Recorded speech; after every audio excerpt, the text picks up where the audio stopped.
Hello and welcome to the Real Talk podcast with Kelly and Avery. We're your hosts, Kelly Berger and Avery Roberts. We are two rare ladies living with congenital muscular dystrophy, CMD. The show where we amplify voices, break down barriers, and celebrate the power of disability identity. Whether you're living with a disability, supporting someone who is, or just here to learn, you're in the right place. Where wit, wisdom, and reels are all part of the party. So sit down with us. We're tearing down stereotypes, one reel at a time. It's a front row seat to bold conversations and the thriving disabled lifestyle, and we're ready to get gloriously uncomfortable. Let's get loud, proud, and empowered. Real power, real stories.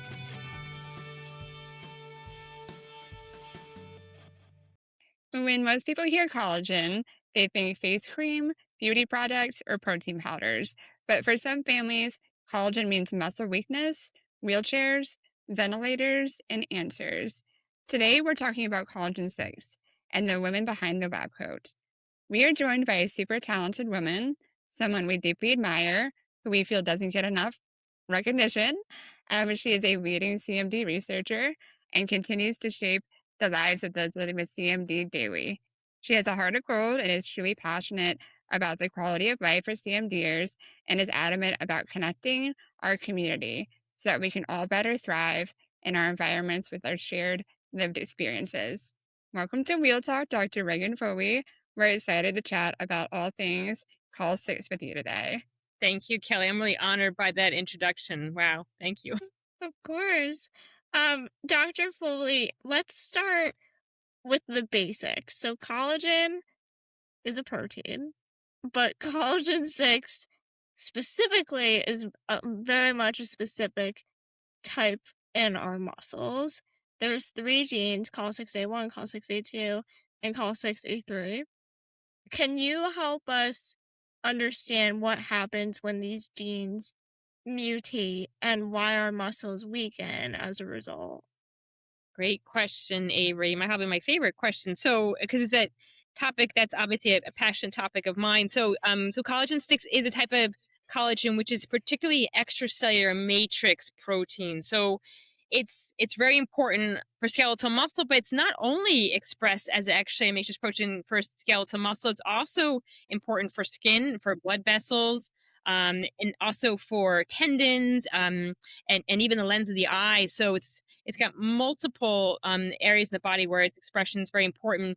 For the muscle, we actually call the extracellular matrix, or the supporting structure of the muscle, we call it the myomatrix. It's a term that our team kind of has coined to indicate the extracellular matrix for the muscle.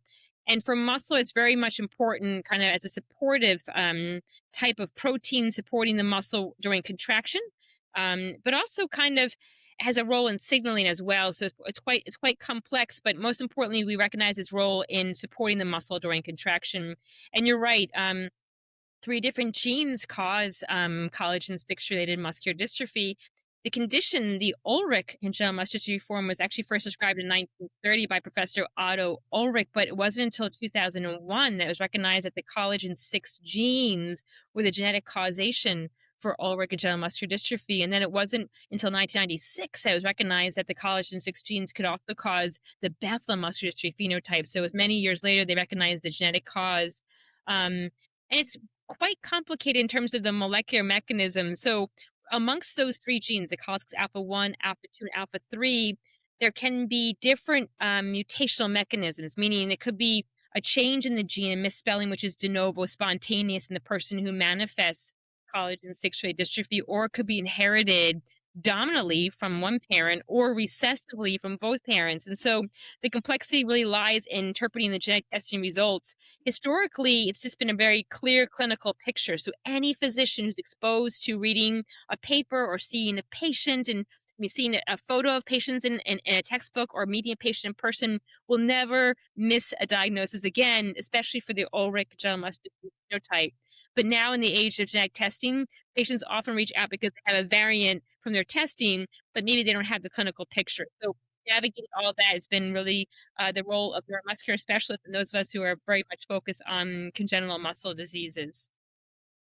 So this isn't cosmetic collagen or protein powder, right?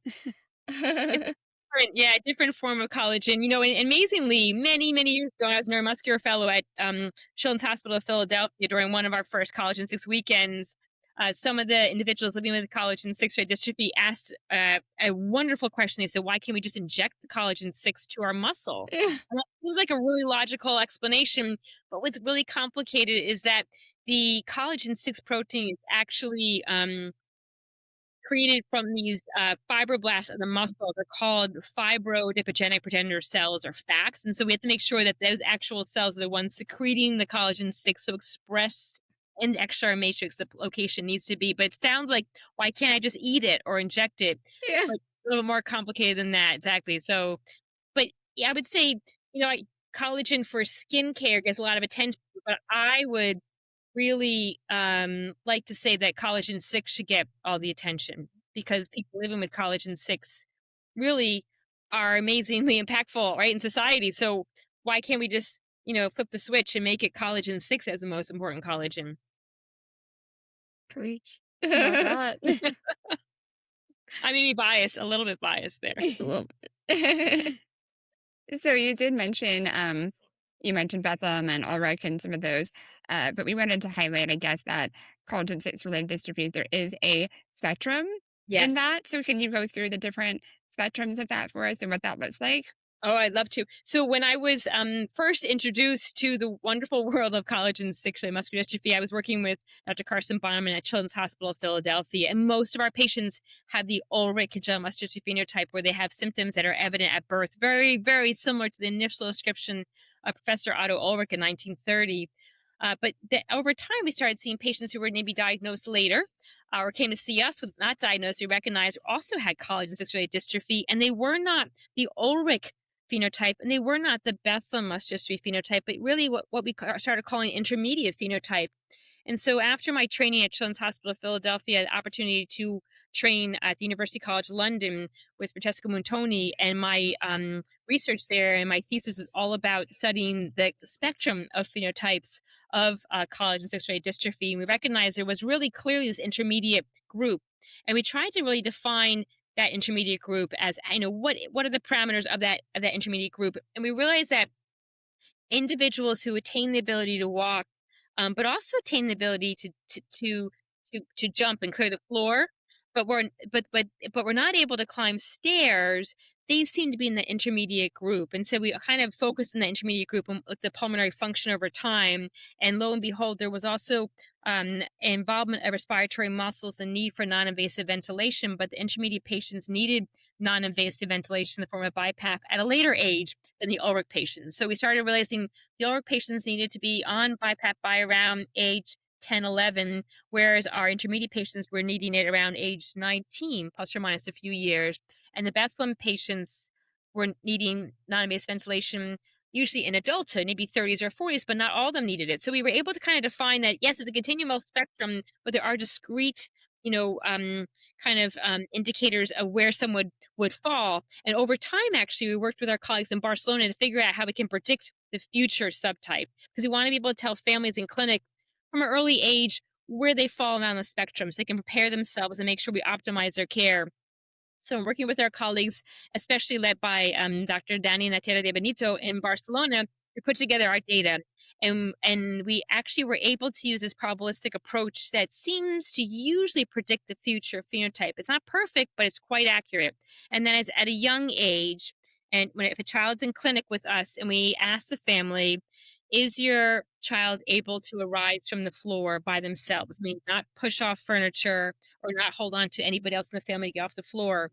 If the child can arise from the floor by themselves, then they probably don't have Ullrich congenital muscular dystrophy, because Ullrich patients will usually need to push off furniture to get up or to pull on just any member to get up off the floor. If the individual can get off the floor by themselves, even if they use their legs to push up, but they're not able to climb stairs without the railing, then they're probably intermediate but not Bethlem, because those patients who are the Bethlem phenotype are able to ascend and descend stairs without using the railing. So using those first years of life to kind of see the maximal motor milestones, we published on this as kind of using the maxillary milestone as an indicator of future clinical subtype to help families, because what we were seeing for a while as patients would come to see us and they all were being told maybe I'm a Bethlem, but they actually were maybe intermediate or Ullrich. And the reason why it's important to define that is because for the intermediate patients and the Ullrich patients, we need to be very proactive about respiratory care. So being mislabeled may maybe undercut your ability to be ahead of the curve and be proactive with respiratory care. Right. And then can you go through some of the symptoms? I know you mentioned obviously some of the abilities, but things like contractures and joint laxity. Can you kind of just explain what a col6 patient would look like or present? How you can better identify it, maybe for those listening that have no clue, or maybe they Sure. are struggling themselves with that diagnosis. Oh, sure. So we often say when we walk in the room, we often have a sense we walk in the room and you say, how was that? So there's a couple things that are huge hints.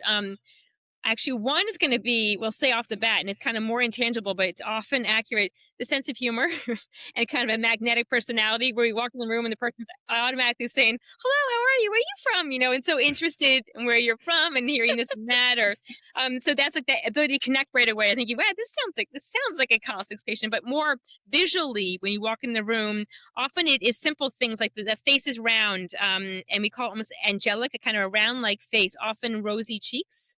Kind of because that's part of the phenotype, because collagen 6 is expressed in the skin. So often like a tendency to be more flushed kind of, and often also a little bit, it's very subtle, but anterior rotation of the shoulders, because where the pectoralis muscle inserts, that there's also tightness there. So a little bit of a contracture at that pectoralis muscle insertion. So it's kind of subtle, but noticeable for us, anterior rotation of the shoulders, and patients tend to kind of lean forward a little bit. So we walk in, we see that, and the person's chatting a mile a minute, very magnetic personality and rosy cheeks. We think, oh, got to be collagen 6. But even in a more subtle intermediate, if someone is ambulatory but has that anterior rotation of the shoulders, or has this slight tightness when we put the elbows to the side of the torso and try to externally rotate, some slight tightness there, we can appreciate. These are more subtleties. But I think for the Ullrich phenotype, recognizable also from neonatal photos. So if we have a family we haven't met yet in clinic, we'll say, can you send us some newborn photos? And there's certain things that are classic and are really helpful, because when people get genetic testing done in neonatal ICU and they have all these variants, we see certain things that are classic for collagen 6. So at the time of birth, often when the head is tilted to one side, because that's torticollis, a little tightness of one of the muscles, one of the sternocleidomastoid muscles. So very common at the initial photos, you have a little bit of a tilt to the side. You can also have at time of birth, really elbow flexion contractures, and then the wrists are usually, hands are usually down, kind of so hyperlaxy distally, and then the hips and knees may be tight, and the feet are basically in a position where the foot is really against the shin of the leg, so it's a dorsiflexion. So when we see that photo, we think, oh, off the bat, that looks like collagen 6. So those are kind of classic things. Again, much more easy to recognize with Ullrich patients, a little more muted with the intermediate, a little bit later onset. Then there are the Bethlem patients, and there are some subtleties again that you can recognize, the anterior rotation of the shoulders, and then kind of tendency to hold the arms a little bit with the elbow elbow contractures. So you see that, but also Achilles tendon contractures. So you see that in combination, and then often rosy cheeks and a very chatty personality. Those are some major hints off the bat. So hopefully most clinicians can appreciate that. They've seen a patient before or have read, papers, then you can recognize it. So I think it's recognizing is a big part of it. So years ago, when Dr. Bauman gave lectures around the U.S., and our group became known as a collagen 6 expert group, after he gave a lecture at a conference, the phone would ring in the lab, and we'd have physicians calling saying, hi, I just realized I have a whole bunch of patients that probably have collagen 6, because they didn't know what they had until they saw the photographs. And then they'd send the DNA to our lab. And that became kind of like our way of finding patients finding us, because back then we were sequencing gene by gene. And we knew that most of the time patients had more commonly a change in the col6 alpha 2 gene. So Ying Hu in our lab would start with col6 alpha 2, and she'd sequence that one gene. And then she'd go on to alpha 1, alpha 3. So we were basically having to recognize it and then find the variant. Whereas now people are getting these panels done and saying, oh, do I have this? And so it's kind of a reversal of the diagnostic pathway. But I think most of all, it'd be great to have exposure. So the more that people are exposed to seeing individuals living with collagen 6. And the more that you guys are out there too. So on the screen, on TV, I mean, those are all great things for awareness, for people to recognize collagen 6. Yeah, I hope I answered the question. No, It's you so did. funny. Kelly and I are like looking at ourselves. I Like, know. I'm sitting here "Ooh, like yeah." you're describing us from a clinical setting. Like, check, yep, check, that's me, Check, yep, yes. yep. We have it. Yeah, yeah. So for us, it's always very exciting to be able to meet people who, especially if their journey's been long and they're finally, as I always say, you're finding your people, you know. And I get very excited when we're able to introduce people to their collagen 6 family, you know, which often, you know, historically was happening at these collagen 6 weekends. So in Philadelphia, we'd have once a year, usually in the summer, we have like a conference Saturday and Sunday, and we'd see patients the Thursday and Friday in the clinic at Children's Hospital of Philadelphia. And it was the families that were gathering, the collagen 6 families, who came forward and said, you know what, we should actually extend this to other families who have maybe congenital muscular dystrophy, but not collagen 6. Wouldn't they like to have a home like this as well? So it was really the generosity of the collagen 6 families who said we should invite other families too. And then we started, it became then, thanks to Ann Rakowski, then, who kind of really infused so much energy and really devotion to making it really a very welcoming and very embracing kind of community of congenital muscle disease. Initially, it was actually not just congenital muscular dystrophy, but also congenital myopathies, and also with congenital myasthenic syndrome. It was a come one, come all. If you're congenital, open arms, you know, and that was really a home then for so many families, and also the registry. So really, it was out of the generosity of initially those initial few collagen 6 weekends where it just kept growing. And so also the recognition, and the rest is history, right? Yeah, for sure. Um, how how did you get into Collagen VI? Like, obviously, you have a very deep love for it. Like, how?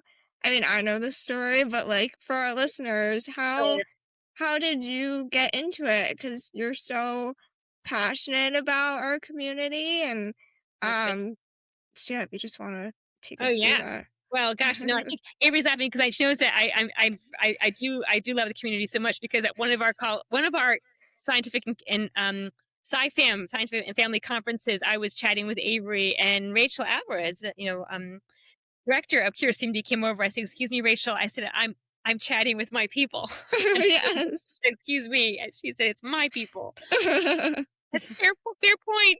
Yeah. But I said, I hope I'm part of the Call Six family too. So I think it was really my first exposure to that first Collagen 6 family weekend. So I had during child neurology training, when I was in training at Children's Hospital of Philadelphia, there was no requirement to go to neuromuscular clinic. We are required to do certain blocks of specialty clinics and a lot of exposure to epilepsy and different things, but was not required to go to the MDA, Muscular Dystrophy Association clinic. But I remember one Friday, Dr. Bauman is walking down the hall. I said, "Where are you going?" He said, "Oh, come along. I'm going to MDA clinic." I said, "Oh, sure. Great." I had the morning free. I walked into clinic. I started seeing patients, and I knew then and there that's what I wanted to do for the rest of my life. I mean, most amazing patients. It was really the patients that sold me on just wanting to be part of their journey, because I love, there's a quote that strength is not something made in a gym, it's that we draw on in times of adversity. And I was seeing like one young patient after another that just had such a kind of, they say, like, joie de vivre, or kind of joy for life, and wanting to try new things, and telling you about school and their friends, and that how could I not want to do everything I can to be part of that journey and help that child, and figure out their diagnosis and help with the research. And so as an outgrowth of that, I started seeing patients on Fridays at Muscular Dystrophy Association clinic, and that one Thursday, Friday was all Collagen 6 patients. And then I was like, wow, these are my people. Because I think was so great was the older affected individuals would come and say to us, "Who should I see?" Meaning, who is the newly diagnosed patient? What room are they in? I'll go by, knock on the door. I thought, wow, we have all these ambassadors that are reaching out just to make sure nobody feels like they're going to have to navigate things alone. And, what could be possibly better than me telling someone that the future is bright, but then have someone knock on the door who's like age 22 or 25 and say, "Hi, I have collagen 6." Well, of course, the families were like, what? And so that was such a wonderful, I mean, a wonderful environment to be part of. And I felt, just so excited, and also watching individuals collagen six, like, just achieve great things, tell them about their dreams and coming back to the next clinic and say, yeah, I'm going off to college, I'm doing this, that, and the other. I'm like, this is amazing people. I'm like, I want to be part of this, wonderful community. So I think hands down, it's all of you. It's the most kind of amazing part of the community is all of you are so inspiring. And I think, how could I not want to be part of that great energy? Aw. Well, we're so happy that you want to be a part of this Yes, we're so great honored to have energy. you Yes. on our side. Yes. We need you, Dr. Foley. Thank you. You're very kind. So I think you kind of touched on this. Something that's known in the Call Six and CMD community is that Call Sixers are very outgoing. That out of all of the CMD subtypes, we're pretty much the one that's the most outgoing. And you said that that's like one of the ways that you can, identify it. Why do you think that is? Like, I've always wondered.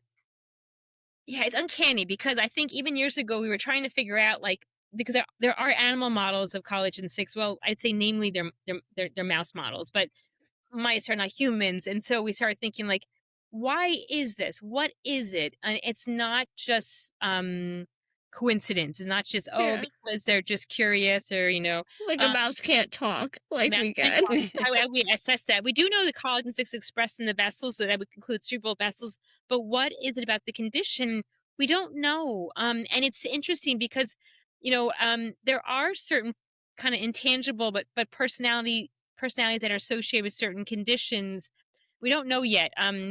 Definitely kind of a more of a tendency towards, like, obviously kind of more of a tendency towards, I'd say high achieving, but also pretty optimistic, and so and not prone to complain. So if we ever hear a complaint, we take it very seriously, because usually we're in clinic and we'll ask, how's it go? Everything's great. I'm thinking, like, they don't, this community doesn't complain. So if we do hear this is probably something really truly going on. So that's also unusual, as well as we started hearing about the academic achievements of individuals at Collagen Six. We did a survey years ago at Children's Hospital of Philadelphia, and we were surprised. I've always mentioned this to, I think, probably to both of you, that most of the children that had gone through IQ testing in school had an IQ over 130. And we thought, like, well, that's not the typical bell curve for the population. So we don't know is the answer. We really don't know. And it's interesting because I mention this usually to trainees, and then they go to see a patient. One of our fellows, who's now become an adult neurologist taking care of individuals with congenital muscular dystrophy, Dr. Payam Mohasal, I had told him about personality. He went to a room to see a patient, and he came out and he said to me, "This patient has to have collagen six." and he was right. But a big part of it, I think, initially, he said, obviously, certain subtleties that the forward rotation of the shoulders. We said too, like, he's hysterically funny, like, and like engaging, but it was the whole picture. And so I think there's something there. Again, it's intangible, but it does help a clinician when you're trying to get a feel for, you don't want to miss a diagnosis. You want to make sure, if you also have the suspicion it is collagen six, you can't find the variant, that you persist in trusting your clinical impression to keep working to find the variant. So I think I think that's a hugely helpful clinical hint for clinicians, especially if you're seeing a lot of patients in clinic and you want to get a diagnosis quickly, even when you can't find it per se on the panel, because there are some variants that are harder to find on the genetic testing panel. Yeah, for sure.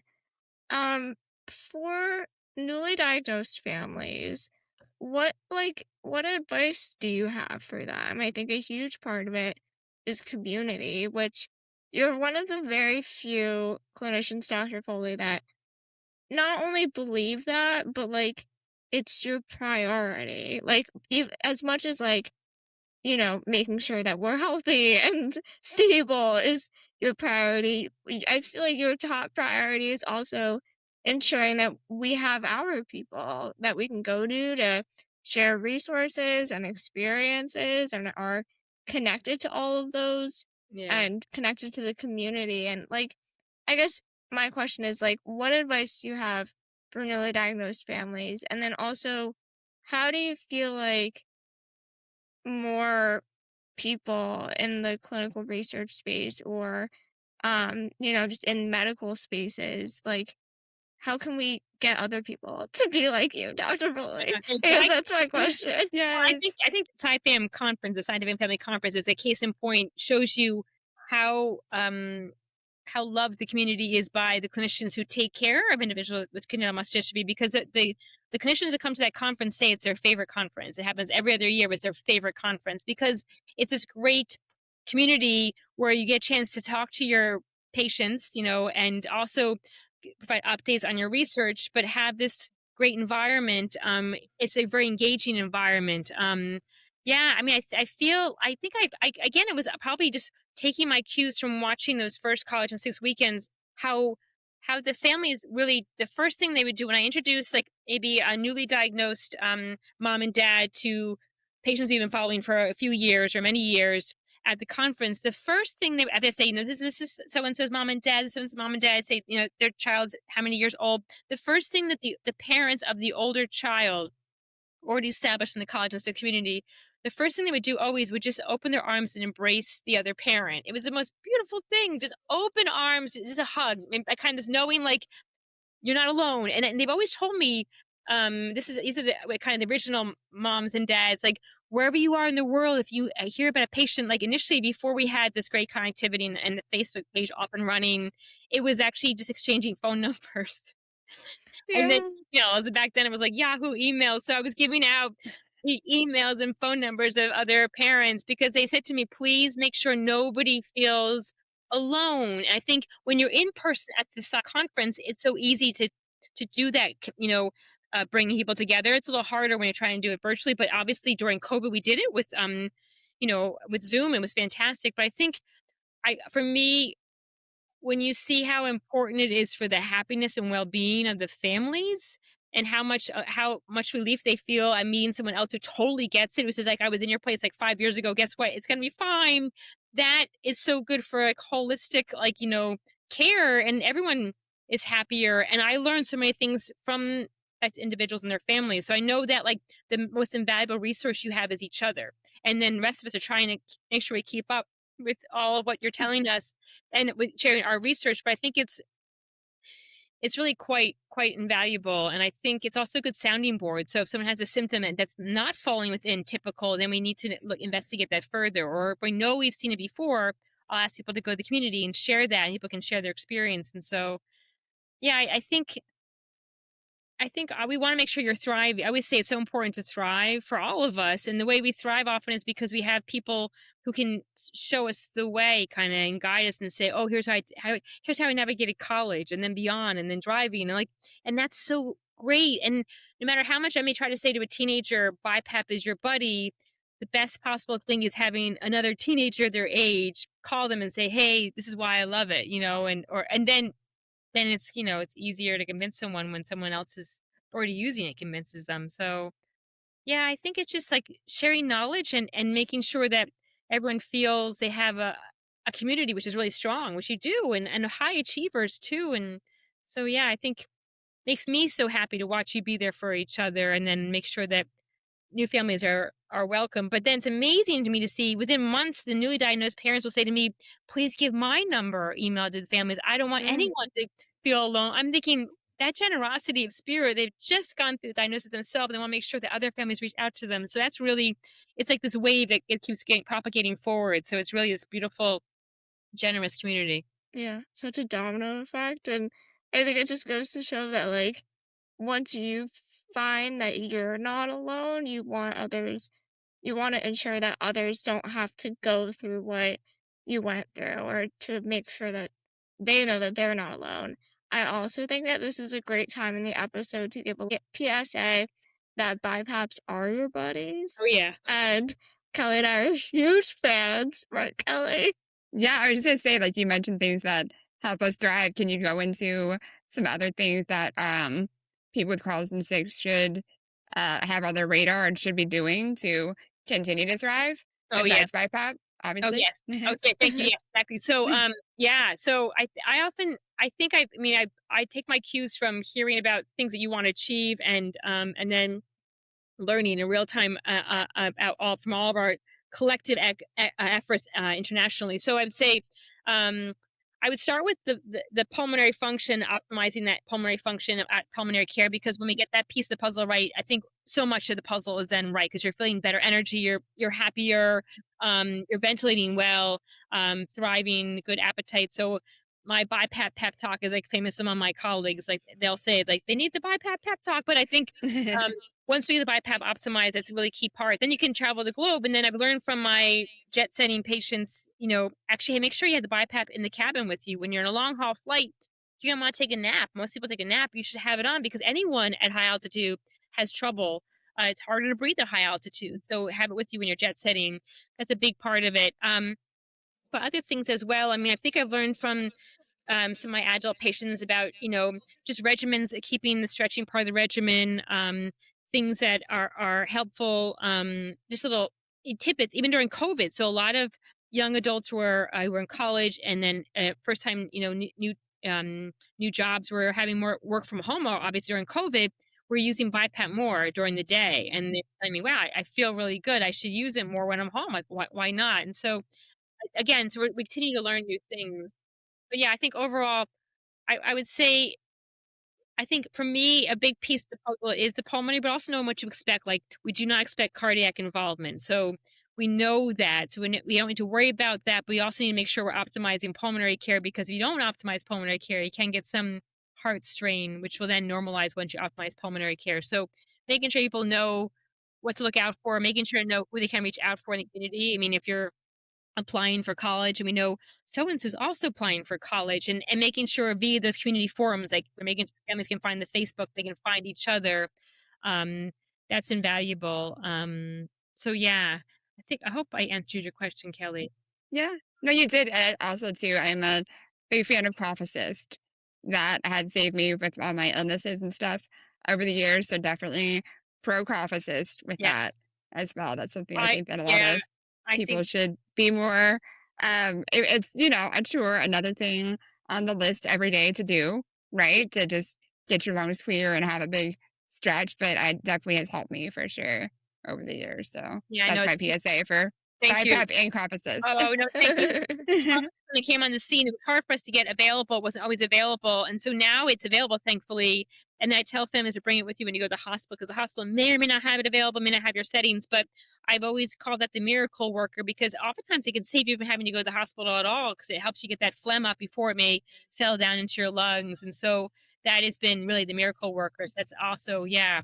I think in making sure that families know kind of those key points, BiPAP's your buddy, coughs, this is a miracle worker, no oxygen without BiPAP is another key one. So kind of typically you walk into an ER, someone sees it, maybe you have respiratory infection, maybe you're breathing quickly, they will innocently put on oxygen thinking they're helping the issue, but it's very important to know that never use oxygen without non-invasive ventilation, without positive pressure, because that will only decrease your natural respiratory drive and cause you to retain carbon dioxide more.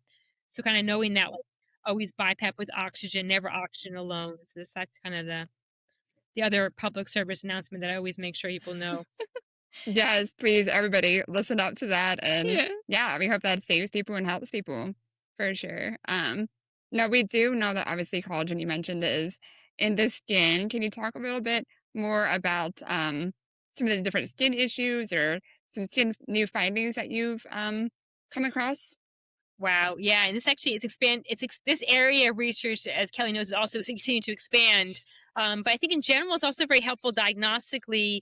Although sometimes people get confused when they see certain findings, think it's collagen 6 when it's not. But in the setting of a patient who may have already some findings that are suggestive of collagen 6-related dystrophy. So if you already see that there are some joint contractures and some a distal hyperlaxity of the fingers and toes, and you see then some scars that could be either hypertrophic, like keloids, like very thick pink scars, or scars that we call atrophic, kind of like white, kind of flat scars.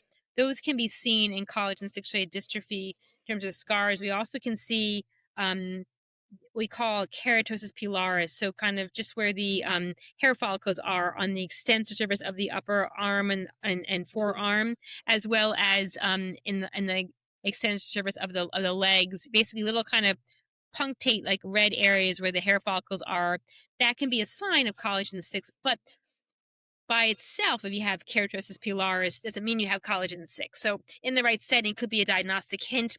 It's also been seen that we see sometimes people have these keloid scars, particularly in the Bethlem muscular dystrophy phenotype, that can occur in the back, even in areas where people don't even know they ever had trauma.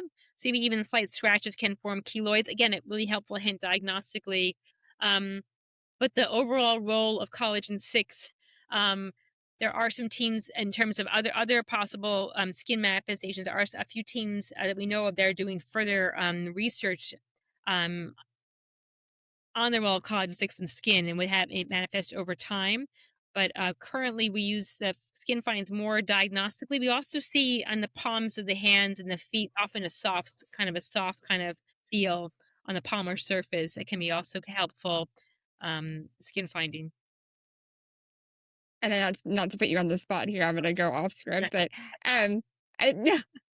no, we also know obviously within the skin, and then we're also finding more recently too about the issue with the hair follicles and Yes, hair. I think it's also and in terms of like expanded exactly. So with the hair follicles and hair, it's a topic where I think again we need to do further research. So we are seeing that there are both scalp findings as well as some hair loss findings that are probably related to collagen 6 related dystrophy and are a manifestation of probably aberrantly formed collagen 6 protein. So we have some colleagues in Italy have done some studies looking at the scalp in collagen 6 deficiency, and it's ongoing area of research.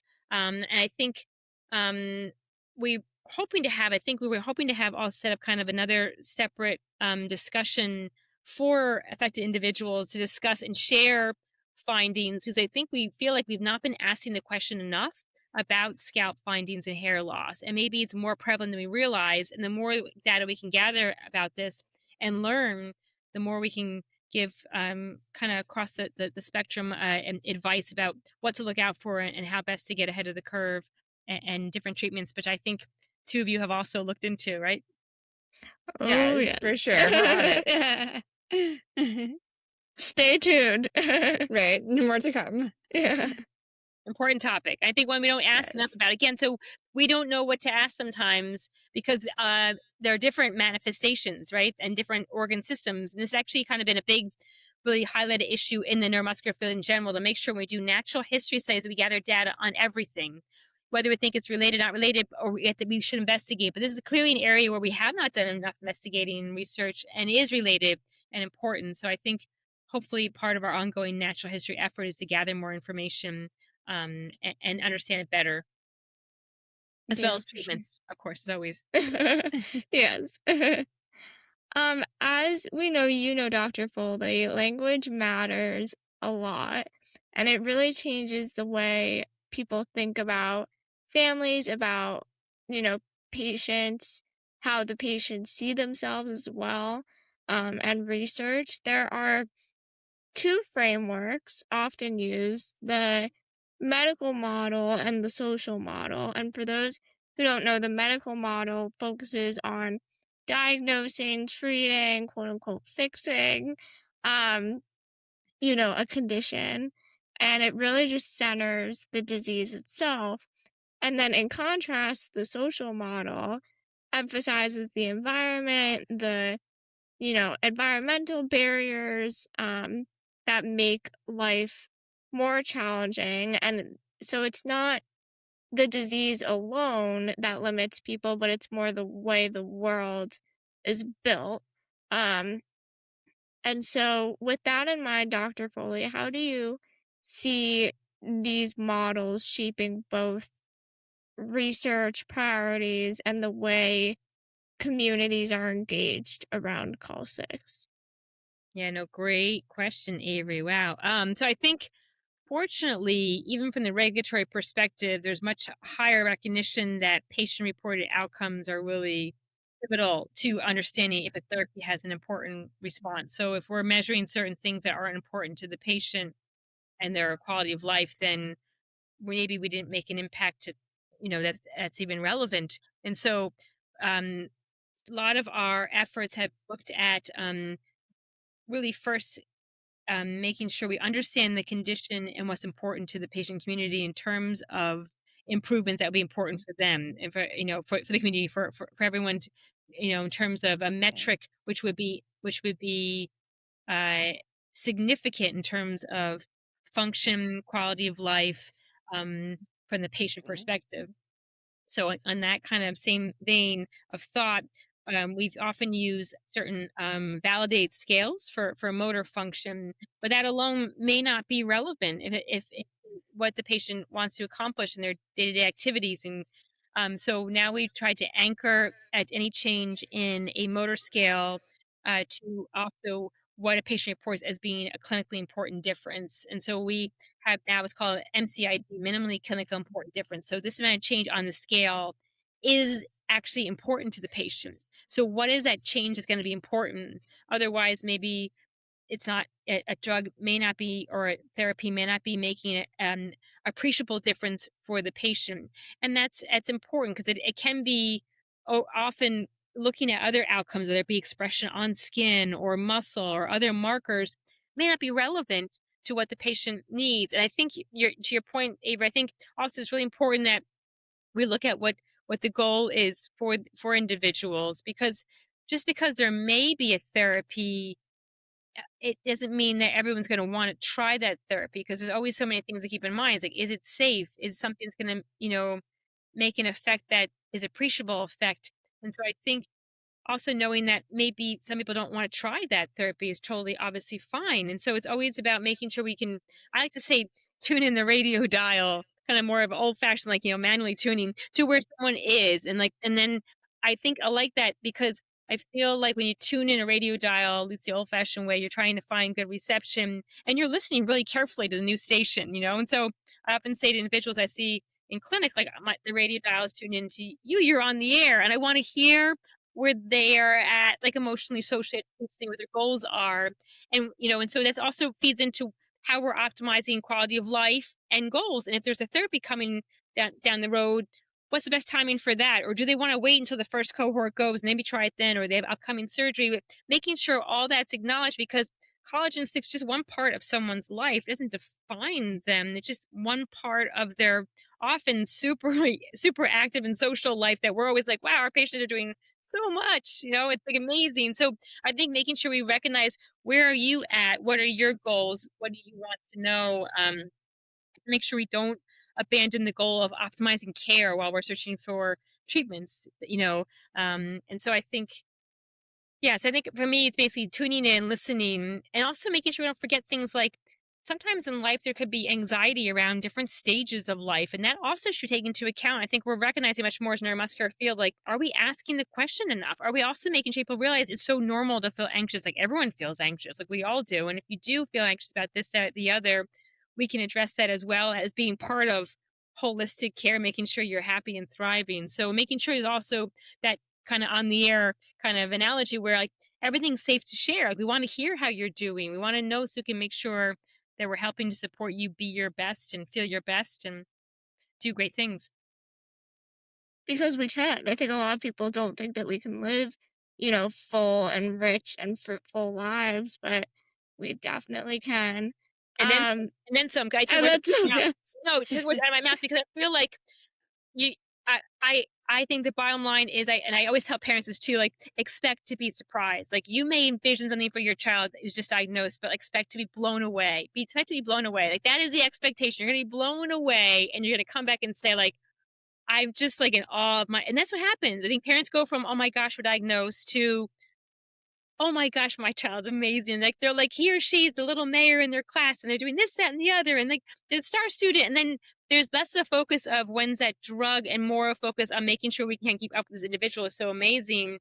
But the accomplishments are extraordinary. So it's like, so we don't want anything medical to get in the way of your plans to travel the globe and do this and that and the other. So it's our job to make sure that you've got the team in your corner to make sure you can, it's like, I don't know, Taylor Swift on tour. It's got probably a whole group of people behind the scenes, right? With the Yeah. she's out there, but she has to sleep and, and go and rejuvenate, and people make sure that she's feeling her best, right?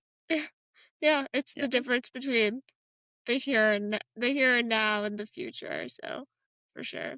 I guess now I'm curious. Dr. Foley, are you a Taylor Swift fan? So, Are you a Swiftie? I was never really that in tune to Taylor Swift, but then I remember when I was on my Fulbright in Ireland, I was on a train with a train full of young girls and their moms going to a Taylor Swift concert in Dublin. And the joy on that train ride, I was like, there's something about this kind of empowerment kind of, but then I also was really inspired because I heard she had given an interview where someone said, oh, how do you do it all? How are you on tour and writing your next album? And she made this really humble, but like very kind of illustrated kind of comment. She said, I do one thing well. She said, I concentrate on this one thing. And she said, I love what I do. And when I'm not doing that, she said, I'm sleeping. I thought, wow, that's really interesting, And so I think we should give ourselves credit. I mean, I think you want to be able to do what you love and be supported and have like a stage crew in your corner, Avery and Kelly. So you feel like, you can be on tour and you have people you can call for this, that, the other, right? Yeah, our support systems. I think you should have gone to that concert, Dr. Foley. Oh, yes, I would have loved that. There were no tickets. I mean, what I heard, Oh.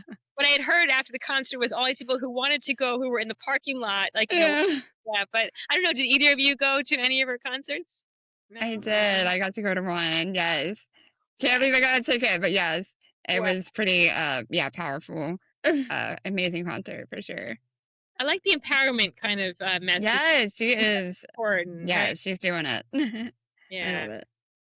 I have to say, I would never have thought that this episode would go in the direction of T-Swizzle. This is so funny. Here we are. I love it. I feel like it's kind of amazing to see how I mean, I think when it's amazing to see someone who's is writing her own songs and doing so well and kind of giving a positive message, and I think that's nice. I feel like that's I think anything that brings people together. I feel like humor and music bring people together, and that's such a beautiful thing. And I think anyway, and speaking of which, actually, so there's two qualities where we used to have a talent show on our Collagen VI family weekend, like open mic, which I thought was like so appropriate because as like anything goes from like singing to jokes, and it was great because everyone joined in, like people living with Collagen VI, family members, even some of the medical folks that were there would play accompaniment and whatnot. So I feel like we should bring that back. Yes, let's bring it back. I love it. Future stars. We've got a whole cast, right? Yes. This is true. Yes. And thinking about it in terms of equity, who benefits from research? Like, who gets funding? And who is centered in the narrative? Like, both in science and in advocacy or patient advocacy organizations. I know that this is very different from Taylor Swift, but I know we shifted back. We shifted right back to business. But yeah, just curious. Yeah, no, it's great.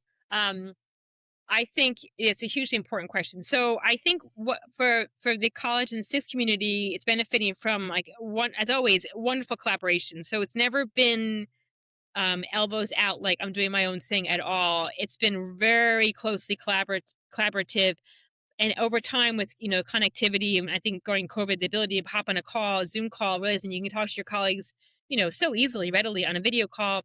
We have a Collagen VI International Consortium for sharing research, cell lines, animals. I mean, that's been great, and efforts to do joint grant submission. I think the $1 million bike ride via the Orphan Disease Center at UPenn every year has been just attracting every year more and more young researchers to submit applications, typically for Collagen VI, and that seed funding has been pivotal. Then they stay in the field, and then also what's great is anyone funded via $1 million bike ride then presents their research at the Scientific and Family Conference, so at the SciFam conference, and then once it comes to the conference, they don't ever want to leave that community. It's one of those things. There are even patients, I'm sure you know too, who come to that conference who may not be confirmed to have CMD. And even when they're confirmed not to have CMD, they still want to be part of the community because it's such a wonderful community. It's such a welcoming community. And so I feel like that's quite extraordinary. But you're asking, Avery, about who gets funded. So a lot of these calls are different organizations fund, whether it be the NIH or other organizations. I think who gets funded, it's basically for for NIH, often based on the science and the output and the plan, the rigor of the proposal. For advocacy, the question's a little bit different: who gets funded? But I feel like so much of it is exposure. That's why I always keep saying, like, I feel like when people get exposed to any individual with collagen 6, especially physicians who for the first time meeting someone, they're always like, wow, this is an amazing individual, and they're kind of like, this is amazing, and then they also don't misdiagnose in the future, but also kind of feel that kind of that energy and want to get involved. And so I feel like the more that you have yourselves out there, to be it a podcast or videos or whatnot, the more that you do, or on Capitol Hill, the more that people are going to be on board. And I think already individual collagen 6 are in many spheres: acting, comedy, academic, law. I mean, so that's all attracting people to understand the field, what's going on. But I think there's still probably room for overall more support for equity amongst therapies being available. So we've gone through some clinical trials in general in the field. For collagen 6, we have one phase 1 study, the megapill. But as other therapies come to clinical trial, we know that anything that's effective needs to be available. And it's a rare enough disease, right? So kind of it's orphan disease. And how do you make it available? I'm giving a lecture next week on Tuesday for colleagues in India. I mean, so there's a population there. It's very big of patients, and how are they going to get anything available? And I think a pivotal question, and I wonder, and this is probably a topic for a different podcast, but I've always wondered, if you put a big billboard out there and have someone who's affected with collagen 6 and a little bit of a story, and then pitch that to people who have the funding, that the philanthropists or philanthropy that has the funding that can make this possible, how can we not get people on board to want to see things forward if we need funding for especially making any therapy available worldwide? And I think it's all about exposure, Mm-hmm. And awareness too, for sure. awareness. I mean, it's all about kind of how you pitch it. And they do say one of the new mediums is audio. So here you go with the podcast. But I think we need to pitch one We're whole doing it, Kelly. Let's hope one so. whole podcast on this, because I feel like, when people see and hear of a need, they cannot help but want to do something to help. If they're unaware, they're not going to know there's a need. But when they're aware, they want to help. How can I help? I heard that person's story. How can I help? Right. Yeah, And for sure.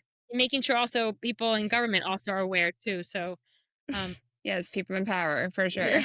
yeah, Make things happen.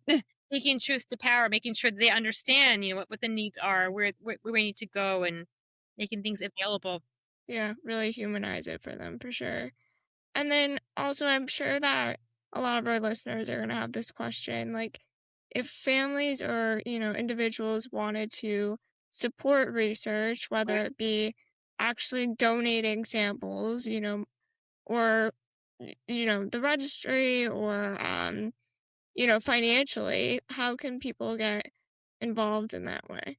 Yeah, no, all these are pivotal questions, Avery. Yeah. So I think first and foremost, for anyone who is genetically diagnosed, really important to register in the CMDR, the CMD International Registry, because that's our way of keeping track of where patients are in the world, and as well as your actual genetic variants, so we know who is eligible for which therapies, which are in development. So that's really important. And then in terms of supporting research, I think no better place to start. I'm obviously a little bit biased, but Cure CMD is linked with all the international groups. So if there's a collagen 6 group, which there is, Nuelia in Spain, there's also Collagen 6 Fund in Boston area. All these groups are linked also with Cure CMD. So there are often opportunities for between the Collagen 6 foundations to do kind of a joint funding. So together, if the Collagen 6 groups, we had a couple years ago, we had actually MD UK working with MDA and Cure CMD, and also the Swiss Myopathy Foundation on a Collagen 6 alliance. When there are those alliances amongst patient organizations that co-fund a grant call, then you get a larger size grant together. That's really powerful. So I think the best way to support research would be to support one of the patient organizations that are supporting grants. And the grant review from those organizations is quite robust, because the people that are involved in reviewing the grants are ones who have no conflict of interest, but people who are very involved in the collagen 6 field. So I think that's the best way forward for supporting research. In terms of samples, we often don't need um, extra samples unless there was a question of confirming a diagnosis, for which then we often need to kind of confirm it on maybe a muscle biopsy or a skin biopsy. I mean, or, often we need most of the samples at the time of the diagnostic journey. I mean, the community's been so generous. I've often had families say, I can give you blood or skin. But if there is a need for that ever, usually it would be in the course of then ultimately once diagnosed of a clinical trial. So the individual enrolling would have to give some samples. And then the CMDAR also has, I believe, has a newsletter, right? That, or at least a way of kind of letting folks know under different disease categories of opportunities. Yes, I think that's kind of that's the radio dial to be tuned into in terms of hearing updates on what's happening at the end of the SciFam conference. And the last thing we had in the scientific session was a luncheon, and I was so in awe because usually when a conference ends, people take off early to go to the airport.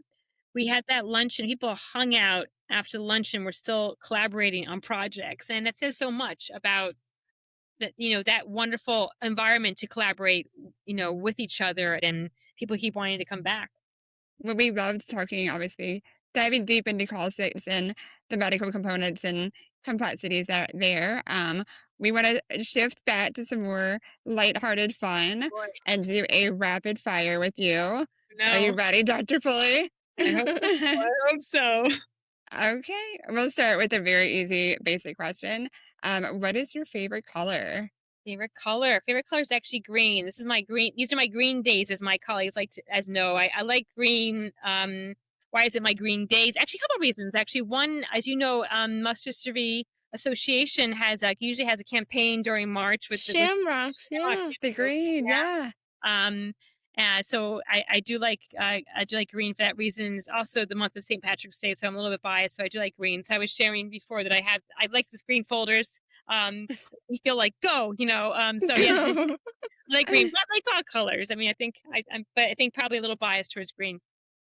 Love it. And then, what is your Starbucks coffee order? Oh, Are you a coffee person? What's your order? I am a coffee person, actually, and reason why I think it's probably not a bad idea to be a coffee person. There is some data for neurologists to kind of look at that drinking a cup or two of black coffee might be protective against some neurologic conditions, and they say, including Parkinson's disease. But no, Starbucks. Gosh, geez, yeah. I mean, I like coffee and tea. I'm kind of I like caffeine in general. So for coffee, I often do a cold brew.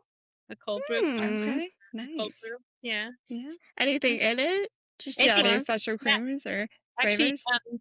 yeah, no, I usually just milk and maybe a little bit of hazelnut syrup. Yeah. Pretty boring.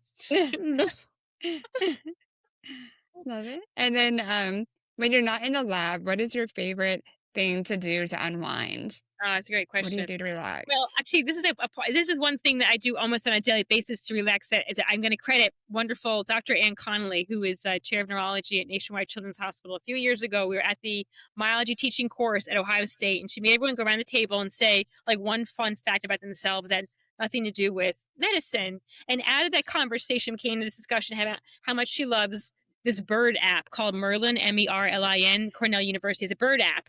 And she said, put it on your phone. And she sat there. She goes, Regan, put it on your phone. I said, okay. She said, do it now. I'm like, okay, I'm downloading it now. She's like, now use it. I'm thinking at the time, I'm never going to use this. And she said, the best time to use it, she said, is at dawn. I'm thinking that's never going to happen. She said, but also, she said, twilight. I thought, well, maybe that'll happen. So I started actually recording. You basically can press the record button when you're just walking. I walk across the campus here at the NIH, and then it will actually identify the bird that you hear with the picture and the species.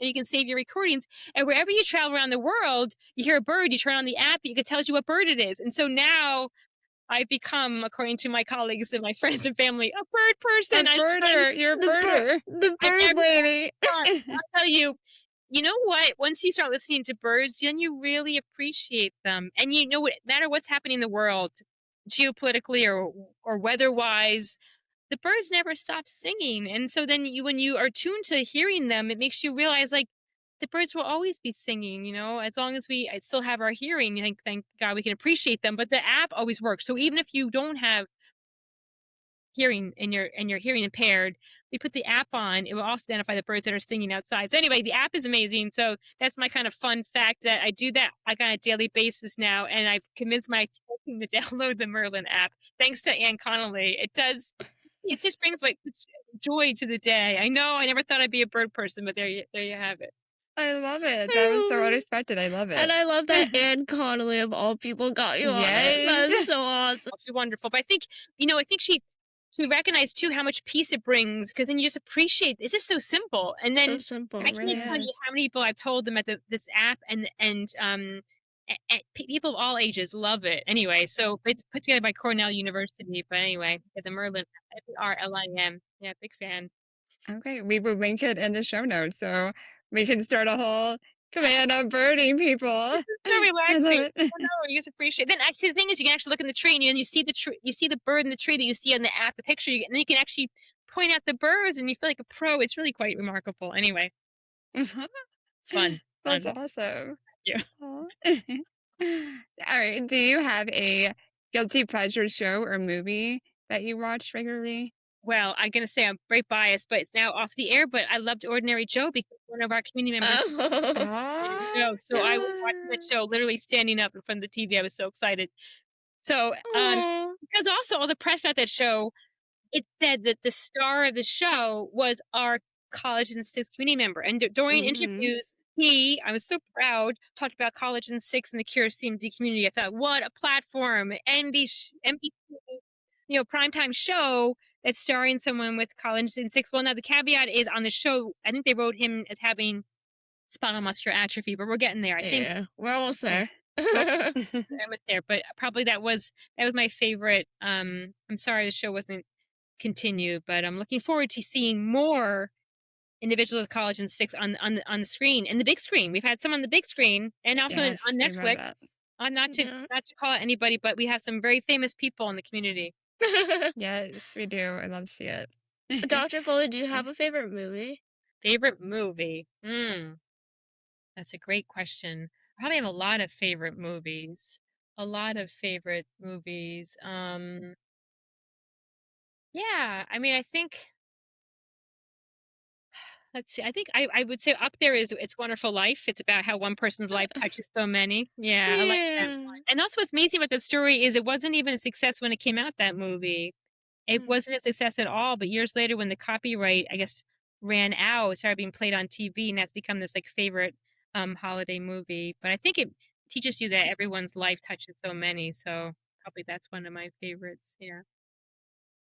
Love that. Do you have a favorite emoji? Oh, Emoji that you use that you like the most, or probably just a smiley face. Like I'm really smiley face? probably pretty boring in that aspect. Like always. It's okay. Yeah, I think I think that's probably my favorite. Yeah, smiley face. That's okay. I love that. Yeah. Thank you. all different names for them now, but I would just say the smiley face. I mean, there's different ones, or the upside down one when you make a mistake. I think I like that one as well. But yes. Kelly, is it my turn? It is. Okay. Yeah. Boy, should I be scared, Avery? No. What's your I had a long workday comfort snack? Oh my goodness. Actually, it's gonna sound boring, but chai tea. Actually, Starbucks here. Chai tea is my yeah. So I would say when I worked in Ireland, we had a very busy clinic, and on the first day we had 40 patients in the waiting room. Oh my God! I did a fellowship in London for congenital muscle disease, and I was helping to kind of grow the undiagnosed neuromuscular clinic in the Children's University Hospital in Dublin. And I remember saying to the nurses, 40 patients, like 40. I said, that's right, Dr. Foley. I said, okay. And they said, don't worry, the kettle's on. I was like, the kettle's on? Like, don't worry, we'll bring you cups of tea. I'm thinking, how is that going to help? So they kept bringing in cups of tea that had milk and honey in them, and it made everything better. So my mantra that I learned from my colleagues in Ireland is, no problem is too big that can't be solved with a cup of tea. Yeah. Oh, I love that. Yeah. They even give tea with honey and milk to children in the hospital when they're getting better. Oh, sweet. That's sweet. They're really sweet, yeah. So yeah, chai tea probably is mine. Yeah. What's your favorite food? Favorite food? Oh wow, good question. Gosh, I guess probably pasta. Yeah, probably pasta. That sounds kind of boring, but yeah. Like with sauce or just pasta? Yeah, well, Dry yeah, pasta. Yeah. yeah, I mean, I think, gosh, I mean, I Some think Alfredo. Italian food in general I like, yeah, Italian Mm. food in general, kind of open to many sauces. I think it's Italian food in general, I think is really, yeah, Yeah, that's good. not too exciting, is it? No, I think No, we love Italian. It's great. Yeah. If you weren't in clinical research, what would you be doing instead? Oh, wow. So probably one of two different things. So my my major in college was Spanish and I trained to be an interpreter. So I I studied abroad. I was lucky I was able to study abroad in Spain at Complutense in Madrid, and I spent the summer in Santander kind of for advanced language studies, and I was just fascinated with languages, and then it all came full circle when I was able to opportunity to go to medical school, and I was able to rank where I wanted to do my pediatrics portion, and I fell in love with the program at Miami Children's Hospital because the residents were so happy. They got along so well, all the trainees, and great like vibe, and very busy hospital, like huge volume, but everyone was so happy. So I did my training in pediatrics there, and it was Spanish 24 hours a day. It was, and so I kind of loved that because it was a very big population. It was a very grateful population. So probably I would have been an interpreter if I didn't do clinical research. But the second thing I probably in second place, close second place, was I used to dance with New Jersey Ballet. And so yeah, so I Oh took my up. I gosh. deferred medical school for a year when I gotten in. You can apply. I was at undergrad at Georgetown University, and you're allowed to apply after your second year, your sophomore year, for early assurance admission to medical school if you finish your pre med requirements, and I had finished them by the end of my summer after sophomore year, and I was really fortunate to receive like assurance of early admission to medical school, and you have to maintain your GPA, and my proposal was I would train to be an interpreter, Spanish interpreter. After I finished senior year or during my spring semester, I decided I wanted to have a break to dance ballet because I thought I'd never have a chance again. So the medical school at Georgetown said, that's an interesting proposal. People want to take off a year for the Peace Corps or whatnot. So I said, write down how it benefit you as a person. So I said, basically, I did my proposal. I said, if I don't have the opportunity to dance, I'll always wonder what if.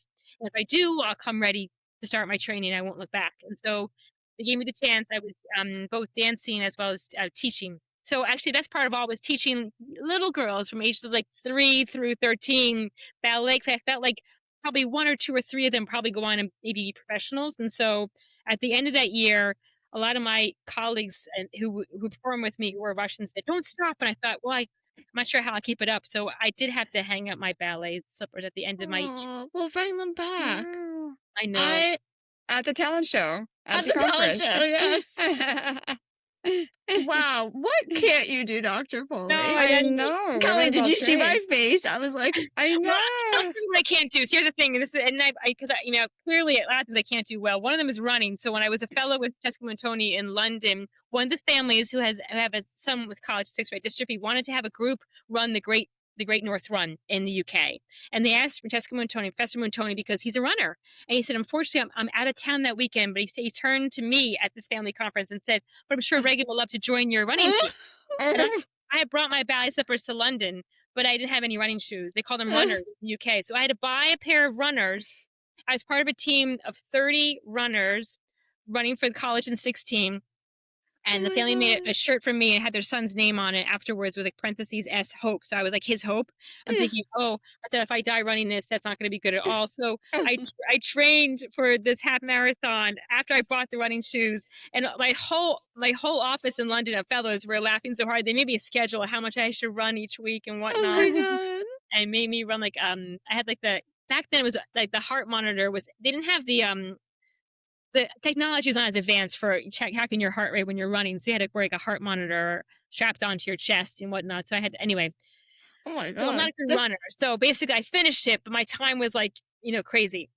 Meaning like you could have walked faster. So I'm not a good runner. However, the most important thing is our team raised 30,000 pounds, UK pounds for Collagen VI research.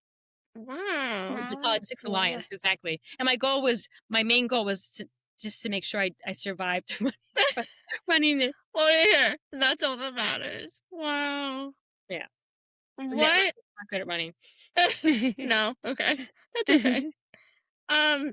What's your most used phrase in the lab? Most used phrase. Wow, that's a great question.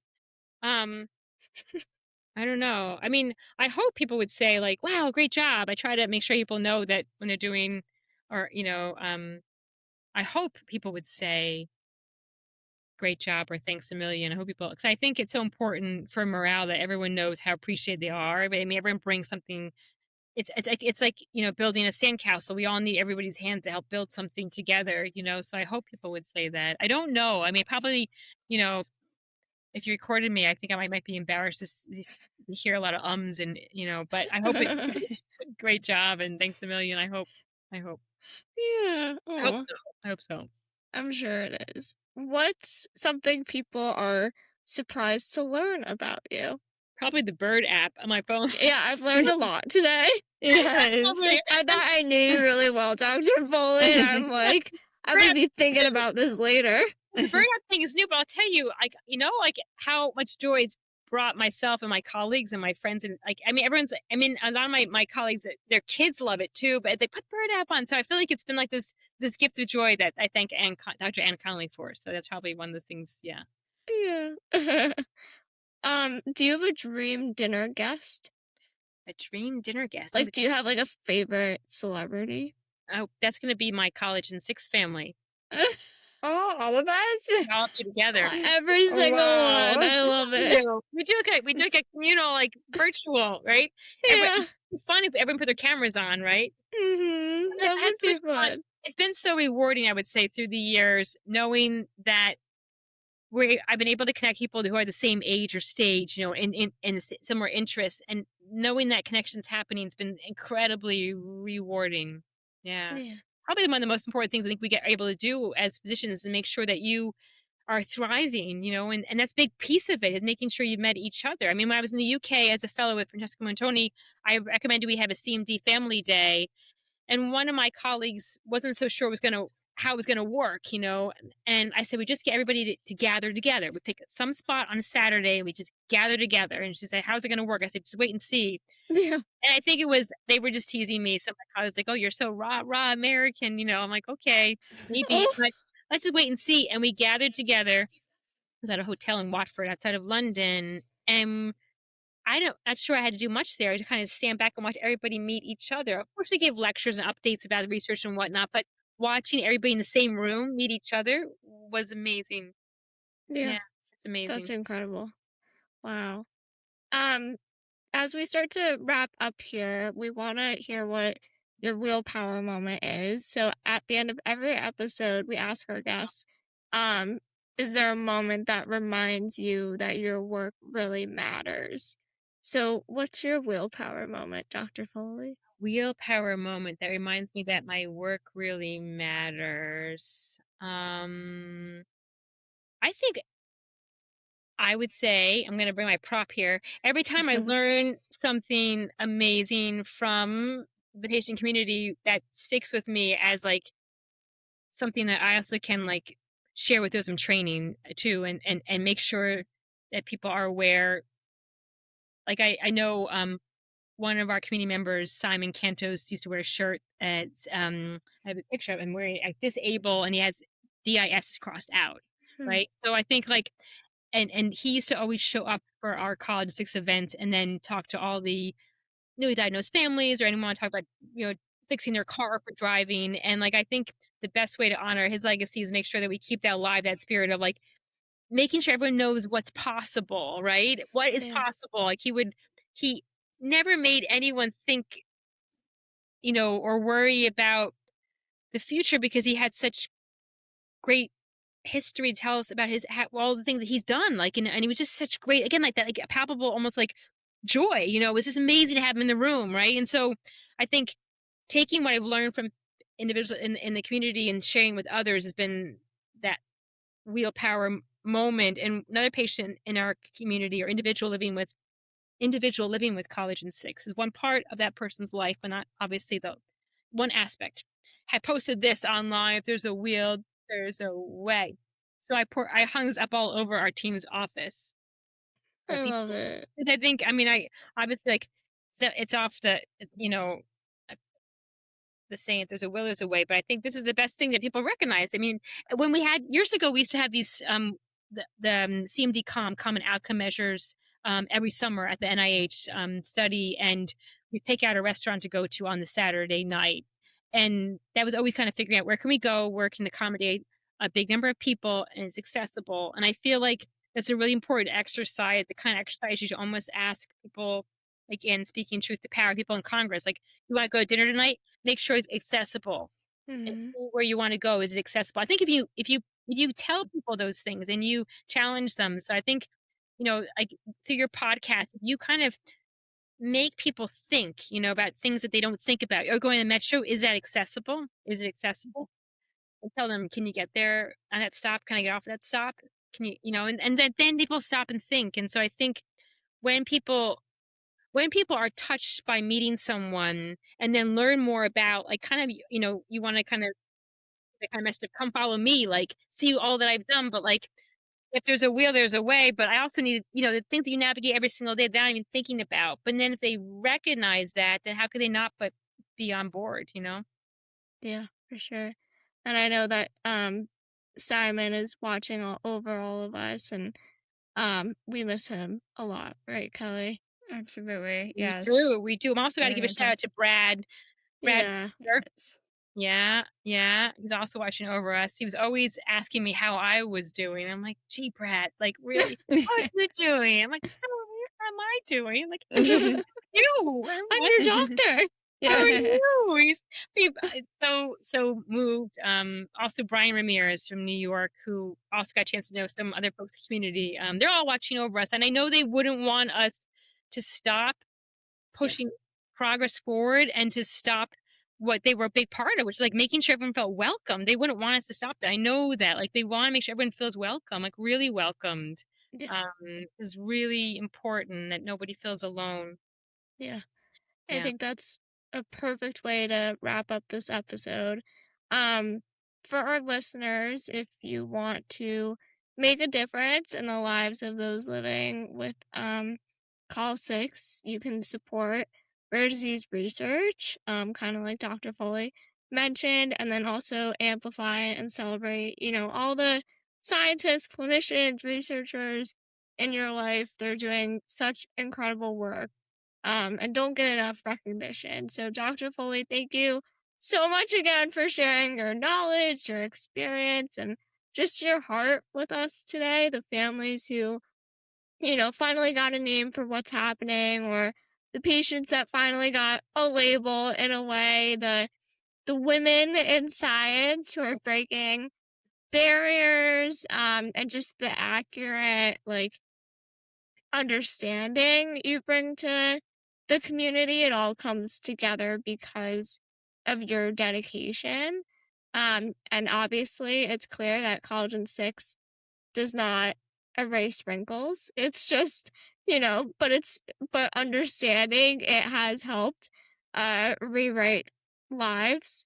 And that's exactly what your research does. It gives answers, it empowers families and individuals, and it really just opens doors for real impact, for real world impact. So thank you so much for all you do. We're so grateful for you. Yes, I'm so honored you asked to speak with me. I hope I've been helpful. I mean, I think honestly, and the bottom line is, if it weren't for the Collagen 6 community, I'm not sure where I would have landed in the neurology world. But I always say to our team here, and I feel really fortunate, we get a chance to do what we love. We love what we do, and a huge part of that is our work with the community. So we thank you for giving us this opportunity. It's a privilege for all of us.